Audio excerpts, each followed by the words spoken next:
ವೀಕ್ಷಕರೇ, ಮಹಾಶಿವರಾತ್ರಿ ಹಬ್ಬ ಸಾಮಾನ್ಯವಾಗಿ ಮಾಘ ಮಾಸದ ಕೃಷ್ಣ ಪಕ್ಷದ ಚತುರ್ದಶಿ ಅಮಾವಾಸ್ಯೆ ಹಿಂದಿನ ಚತುರ್ದಶಿ ದಿನ ಬೀಳುತ್ತೆ. ಈ ಸಲ ಅದು 15ನೇ ತಾರೀಕು ಭಾನುವಾರ ಬಿದ್ದಿದೆ. ಈ ಮಹಾಶಿವರಾತ್ರಿ ಹಬ್ಬವನ್ನು ಹೇಗೆ ಆಚರಿಸ್ತಾರೆ ಅಂತನ್ನೋದು ಇಲ್ಲಿ ಒಂದು ವಿಶೇಷವಾದಂತಹ ಸಂಗತಿ. ಯಾಕಂದರೆ ಎಲ್ಲ ಹಬ್ಬಗಳಲ್ಲೂ ನಾವು ಹಬ್ಬದಡುಗೆ ಮಾಡ್ಕೊಂಡು ಊಟ ಮಾಡ್ತೀವಿ, ಸಾಕಷ್ಟು ರೀತಿಯಲ್ಲಿ ಪೂಜೆ ಪುನಸ್ಕಾರಗಳನ್ನು ಮಾಡ್ತೇವೆ. ಆದರೆ ಇಲ್ಲಿ ಈ ಮಹಾಶಿವರಾತ್ರಿ ಹಬ್ಬದಲ್ಲಿ ಉಪವಾಸ ಇರ್ತೇವೆ ಮತ್ತು ಜಾಗರಣೆಯನ್ನು ಮಾಡ್ತೇವೆ. ರಾತ್ರಿ ಇಡೀ ನಿದ್ದೆ ಮಾಡಲ್ಲ. ಬನ್ನಿ ಇದ್ರ ಬಗ್ಗೆ ತಿಳ್ಕೊಳ್ಳೋಣ. ಹಿಂದೆಲ್ಲ ಏನು ಮಾಡೋರು ಅಂದರೆ ನಮ್ಮ ಮನೆಗಳಲ್ಲಿ, ಅಂದರೆ ನಾವು ಶಿವಮೊಗ್ಗ ಕಡೆಯವರು, ತರೀಕೆರೆ, ಚಿಕ್ಕಮಗಳೂರು ಡಿಸ್ಟ್ರಿಕ್ಟು, ಅಲ್ಲಿ ಯಾವ ರೀತಿ ಶಿವರಾತ್ರಿ ಹಬ್ಬನ ಆಚರಿಸ್ತಾ ಇದ್ರು ಅಂತ ತಿಳ್ಕೊಳ್ಳೋಣ.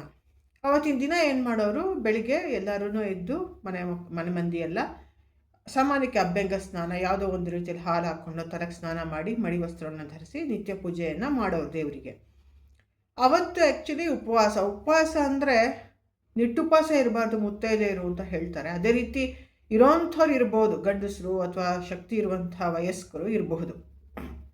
ಆದರೆ ಮಿಕ್ಕವ್ರಿಗೆಲ್ಲ ಅವತ್ತು ಫಲಹಾರ ಏನಾದರೂ ಹಣ್ಣು, ಹಾಲು, ಎಳ್ನೀರು ತೊಗೊಂಡಿರ್ತಾರೆ. ಆದರೆ ಯಾರು ಖಂಡಿತ ಏನೂ ತಿಂದಲೇ ಇರಕೂಡ್ದು. ಅದು ಒಳ್ಳೆಯದು ಅಲ್ಲ ಆರೋಗ್ಯ ದೃಷ್ಟಿಯಿಂದ. ಮತ್ತು ಆ ಥರ ಯಾವ ಒಂದು ದೇವ್ರೂ ನಮ್ಗೆ ಹೇಳಿಲ್ಲ. ಹಾಗಾಗಿ ಬೆಳಿಗ್ಗೆ ಎಲ್ಲರೂ ಮಾಮೂಲಿ ನಿತ್ಯ ದೇವರ ಪೂಜೆಯನ್ನು ಮಾಡಿ ಹಣ್ಣು, ಹಾಲು ಇದನ್ನು ತಗೋತಾರೆ. ಆಮೇಲೆ ಸಂಜೆ, ಶಿವರಾತ್ರಿ ದಿನ ಸಂಜೆ ಈಶ್ವರಲಿಂಗಕ್ಕೆ ಪೂಜೆ ಮಾಡೋರಂತೆ.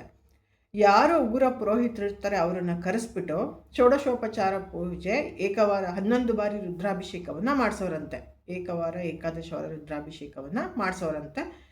ನಮ್ಮ ತಾಯಿ ಅವರು ಬೆಳೆದಿದ್ದು ಅವರ ಅಜ್ಜನ ಮನೆಯಲ್ಲಿ, ಅಲ್ಲಿ ಪಚ್ಚಲಿಂಗ ಇತ್ತಂತೆ. ಅದಕ್ಕೆ ಊರ ಪುರೋಹಿತರನ್ನ ಕರೆಸಿ ರುದ್ರಾಭಿಷೇಕ ಮಾಡಿ ಷೋಡಶೋಪಚಾರ ಪೂಜೆಯನ್ನು ಮಾಡಿಸ್ತಿದ್ರಂತೆ. ಈ ರುದ್ರಾಭಿಷೇಕವನ್ನು ಮನೆಯ ಹಿರಿಯ ಗಂಡಸರು ಮಾಡ್ತಿದ್ರು. ಹೆಂಗಸರು ಯಾರು ಮಾಡಿದ್ದು ಆಗಿನ ಕಾಲದಲ್ಲಿ ಇರಲಿಲ್ವೇನೋ. ಈಗೀಗ ಹೆಂಗಸರು ಸಹಿತ ರುದ್ರಾಭಿಷೇಕದಲ್ಲಿ ಬಂದು ಸ್ವಲ್ಪ ಜಲಾಭಿಷೇಕವನ್ನು ಮಾಡುವಂತಹ ಒಂದು ಆಚರಣೆ ಬರ್ತಾ ಇದೆ.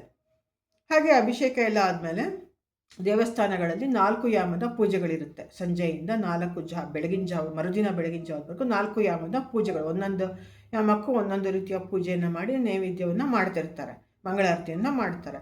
ಆ ರೀತಿ ಊರಲ್ಲಿ ಎಲ್ಲಿ ಅವ್ರಿಗೆ ಈ ಶಿವಾಲಯ ಇದೆಯೋ, ಎಲ್ಲಿ ಈ ಥರ 4 ಯಾಮದ ಪೂಜೆಗಳನ್ನು ಅರೇಂಜ್ ಮಾಡಿರ್ತಾರೋ ಅಲ್ಲಿಗೆ ಮನೆ ಮಂದಿಯೆಲ್ಲ ಹೋಗೋರು.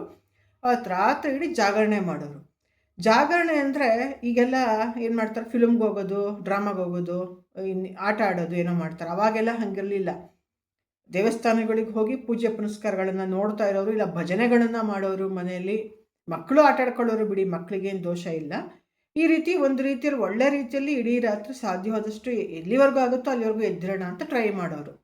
ಆದರೆ ಇದಕ್ಕೆಲ್ಲ ಉಪವಾಸ ಜಾಗರಣೆಗೆಲ್ಲ ವೃದ್ಧರು, ಚಿಕ್ಕ ಮಕ್ಕಳು, ಗರ್ಭಿಣಿಯರು, ಬಾಣಂತಿಯರು ಎಕ್ಸೆಪ್ಷನ್. ಅವ್ರುಗಳಿಗೆ ನೀವು ಇದನ್ನೆಲ್ಲ ಫಾಲೋ ಮಾಡಲೇಬೇಕು, ಕಟ್ಟುನಿಟ್ಟಾಗಿ ಫಾಲೋ ಮಾಡಬೇಕು ಅಂತ ಯಾವುದೇ ರೀತಿಯ ರೂಲ್ಸು ಇಲ್ಲ. ಅದೇ ರೀತಿ ಏನು ಮಾಡೋರು, ಸಂಜೆ 8-8:30 ಒಳಗಡೆ ಫಲಹಾರವನ್ನು ತೆಗೆದುಕೊಳ್ಳೋರು. ಏನು ಫಲಹಾರ ತಗೊಳ್ಳೋರು, ಅವ್ರ ಮನೆಗಳಲ್ಲೆಲ್ಲ ಮುಂಚೆ ಉಪ್ಪಿಟ್ಟು, ಸಜ್ಜಿಗೆ, ಹೆಸರುಬೇಳೆ ಪಾಯಸ, ಹೆಸರುಬೇಳೆ ಕೋಸಂಬರಿ, ಆಮೇಲೆ ಗೊಜ್ಜೋಲಕ್ಕಿ, ಕೋಡುಬಳೆ, ಚಕ್ಲಿ ಮಾಡಿರ್ತಿದ್ರಂತೆ. ಹಣ್ಣುಗಳನ್ನು, ಹಾಲನ್ನು, ಎಳ್ನೀರನ್ನು, ಫ್ರೂಟ್ ಜ್ಯೂಸ್ಗಳನ್ನು ತಗೊಳ್ಳೋವಂಥವ್ರು ತಗೋಬಹುದು. ಈ ರೀತಿ ಫಲಾಹಾರವನ್ನು ತಿಂದು ಎಲ್ಲರೂ 8-8 ಒಳಗಡೆ ಮುಗಿಸಿ ದೇವಸ್ಥಾನಕ್ಕೆ ಹೋಗೋರು ಸಂಜೆನೇ ಹೋಗಿರ್ತಾರೆ. ಇಲ್ಲ ಬಂದು ಫಲಹಾರ ಮುಗಿಸ್ಕೊಂಡು ಆಮೇಲಿಂದಕ್ಕೆ ಹೋಗೋವಂಥವ್ರು ಹೋಗ್ತಿರ್ತಾರೆ. ಮಕ್ಕಳೆಲ್ಲ ಮನೇಲಿ ಆಟ ಆಡ್ಕೊಂಡು ಜಾಗರಣೆ ಮಾಡುವಂಥವ್ರು ಜಾಗರಣೆಯನ್ನು ಮಾಡ್ತಾರೆ. ರಾತ್ರಿ ಇಡೀ ಏನಾದರೂ ಸಾಂಸ್ಕೃತಿಕ ಕಾರ್ಯಕ್ರಮಗಳನ್ನು ಕೆಲವು ದೇವಸ್ಥಾನಗಳಲ್ಲಿ ಮಹಿಳಾ ಮಂಡಳಿಗಳವರು, ದೇವಸ್ಥಾನಗಳವರು ಅರೇಂಜ್ ಮಾಡಿರ್ತಾರೆ. ಪೂಜೆ ಪಾಡಿಗೆ ನಡೀತಿದ್ರೆ ಮಿಕ್ಕವ್ರಿಗೆ ಸ್ವಲ್ಪ ಇಂಟ್ರೆಸ್ಟಿಂಗ್ ಆಗಿರಲಿ ಅಂತ ಶಿವನಿಗೆ ಸಂಬಂಧಪಟ್ಟಂತಹ ಡ್ರಾಮಾಗಳನ್ನು, ಭಜನೆಗಳನ್ನು, ಹಾಡುಗಳನ್ನು, ಡ್ಯಾನ್ಸ್ಗಳನ್ನು ಮಾಡಿಸ್ತಾ ಇರ್ತಾರೆ. ಈ ರೀತಿ ಶಿವರಾತ್ರಿ ಹಬ್ಬದ ಆಚರಣೆ ನಡೆಯೋದು. ಶಿವನ ಪೂಜೆಗೂ ಅಷ್ಟೇ ಬಿಲ್ವಪತ್ರೆ, ತಿಲಾಕ್ಷತೆ, ಹಾಗೂ ಇದು ತುಂಬೆ ಹೂವು, ಕಣಗುಲು ಹೂವು, ಈ ಥರದ ಗೊರಟೆ ಹೂವು, ಈ ಥರದಲ್ಲೇ ಪೂಜೆಯನ್ನು ಮಾಡೋರಂತೆ. ಪತ್ರೆಗಳು, ಪುಷ್ಪಗಳಲ್ಲಿ ಪೂಜೆಯನ್ನು ಮಾಡ್ತಿದ್ರಂತೆ. ಆ್ಯಕ್ಚುಲಿ ನಮ್ಮ ತಾಯಿಯವರ ಊರು ತರೀಕೆರೆ. ಅಲ್ಲಿ ನಾನು ಕಂಡಂಗೆ ನಮ್ಮ ಏನು BJP ಯುವ ಸಂಸದ ಇದ್ದಾರೆ ತೇಜಸ್ವಿ ಸೂರ್ಯ, ಅವರ ಅಜ್ಜಿ ಅತ್ತಿಗ್ನಾಳ್ ಸಾವಿತ್ರಮ್ಮ ಅಂತ, ಅವ್ರ ತಾತನ ಹೆಸರು ಮರ್ತ್ಬಿಟ್ಟಿದ್ದೀನಿ.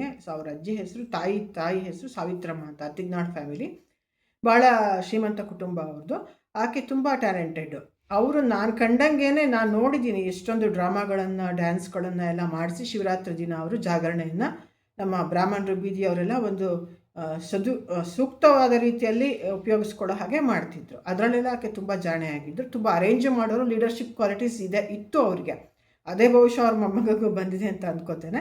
ಈ ರೀತಿಯಲ್ಲಿ ಶಿವರಾತ್ರಿ ಆಚರಣೆ ನಡೆಯುತ್ತೆ. ಇದನ್ನು ಬೇರೆ ಬೇರೆ ಜಾತಿಗಳವರು ಸಹಿತ ಆಚರಣೆ ಮಾಡ್ತಾರೆ, ಜಾಗರಣೆ ಮಾಡ್ತಾರೆ, ಉಪವಾಸ ಮಾಡ್ತಾರೆ. ಲಿಂಗಾಯತರಲ್ಲೆಲ್ಲ ಏನಂದರೆ ಏನು ಬೇಯಿಸಿದ್ದು ಏನು ತಿನ್ನಲ್ಲ, ಬರೀ ಎಳ್ನೀರು ಕುಡ್ಕೊಂಡಿರ್ತಾರೆ. ಇನ್ನೂ ಕೆಲವು ಕಡೆ ಬೇರೆ ಜಾತಿಗಳವರು ಅವರು ತಿಳಿದಂತೆ ಅವರ ಮನೆಗಳಲ್ಲಿ ಏನು ಸಂಪ್ರದಾಯ ಬಂದಿದೆ ಹಾಗೆ ಪೂಜೆಯನ್ನು ಮಾಡ್ತಾರೆ. ಆದರೆ ಯಾರು ನಾನ್ ವೆಜ್ ಮುಟ್ಟೋದಾಗಲಿ ಅಥವಾ ಇನ್ನೊಂದಾಗಲಿ ಮದ್ಯಪಾನ ಈ ಥರದ ಒಂದು ದುಶ್ಚಟಗಳ ಆಚರಣೆಯನ್ನು ಅವತ್ತು ಯಾರೂ ಮಾಡೋದಿಲ್ಲ. ಈ ರೀತಿ ಎಲ್ಲರೂ ತಮಗೆ ತಿಳಿದಂತೆ ಶಿವರಾತ್ರಿ ಆಚರಣೆಯನ್ನು ಮಾಡ್ತಾರೆ. ಸೊ ಇದು ಏನಂದರೆ ಶಿವ ಪಾರ್ವತಿ ಮದುವೆಯಾದ ದಿನ ಅಂತ ಹೇಳ್ತಾರೆ. ಆದರೆ ವೈಜ್ಞಾನಿಕ ಕಾರಣಗಳು ಬೇಕಾದಷ್ಟಿರುತ್ತೆ. ವರ್ಷದಲ್ಲಿ ಒಂದಿನ ಇಡೀ ದಿನ ಉಪವಾಸ ಇದ್ದರೆ ಸ್ವಲ್ಪ ನಮ್ಮ ಡೈಜೆಸ್ಟಿವ್ ಸಿಸ್ಟಮ್ ಏನಿದೆ ಚುರುಕಾಗುತ್ತೆ, ರೆಸ್ಟ್ ಸಿಗುತ್ತೆ ಅನ್ನೋದೊಂದು ಇರ್ಬೋದು. ಇದ್ರ ಬಗ್ಗೆ ಎಲ್ಲ ನಾನು ಮೊದಲೇ ಹೇಳಿದಾಗೆ ನಮ್ಮ ಎಲ್ಲ ಹಬ್ಬ ಆಚರಣೆಗಳು ಒಂದು ಸೈಂಟಿಫಿಕ್ ಬ್ಯಾಕ್ಗ್ರೌಂಡಿಂದನೇ ಬಂದಿರೋವಂಥದ್ದು. ಹಾಗಾಗಿ ತಾವೆಲ್ಲರೂ ಶಿವರಾತ್ರಿಯನ್ನು ಸೂಕ್ತವಾದ ರೀತಿಯಲ್ಲಿ ಸದುಪಯೋಗ ಮಾಡಿಕೊಂಡು ಆಚರಿಸ್ಕೊಂಡು ಸಂತೋಷ ಪಡಿ ಶಿವನ ಕೃಪೆಗೆ ಪಾತ್ರರಾಗಿ ಅಂತ ಹೇಳ್ತೇನೆ.